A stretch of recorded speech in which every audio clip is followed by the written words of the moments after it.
the results were not what we were expecting. I think we thought we would find that hardened daylighting is better, but that all daylighting is at least a little helpful.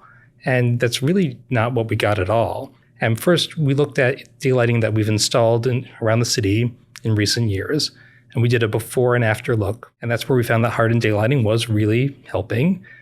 The injury rates were going down in a very statistically significant way. And then we wanted to look at a much broader set. So we looked at places where daylighting already occurs around the city.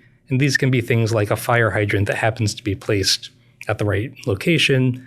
Fire hydrants are very close to randomly distributed around the city. Sometimes they're on two sides of the street. Sometimes they're one side. Sometimes they're at the corner. Sometimes they're not. So it was as good a proxy as we could find for randomness.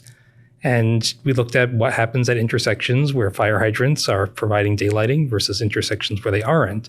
And this was the really surprising piece, which was that injuries were higher at the locations that had this form of daylighting. At any individual location, it's not a big result, right? It's not that you see a fire hydrant and you have to think that that's a dangerous corner. But on aggregate, it made us think like, okay, if you do more of this, the number of injuries are going to go up.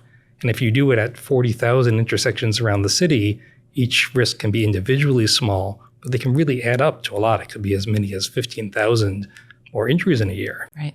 We're still, this is a new result. We're still looking into it, but we think part of what may be going on is that people are able to turn more widely. One of our most successful safety treatment programs has been our turn calming program.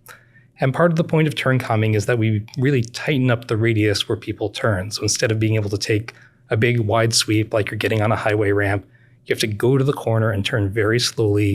It gives you a chance to see pedestrians a chance to see you. And even in the event that something happens, you're moving at slow speed, the risk of serious injury or death is much lower. Mm-hmm. So that's been a great program. The effect of unhardened daylighting is in some ways the opposite. You're taking something with a tighter turn radius and you're opening it up. So on the one hand, you get better visibility, but on the other hand, you've created this very wide space at the corner where people can turn more quickly. One takeaway for sure is just that hardened daylighting is good. We're not in a position where we're saying daylighting, it's all bad, don't do it. Like we think done well, daylighting is really helpful. And then I think the flip side of that is just doing it broadly without thinking about individual locations, treating it as one size fits all, is not the right thing. Like there are parts of New York City, corners that are very different from each other.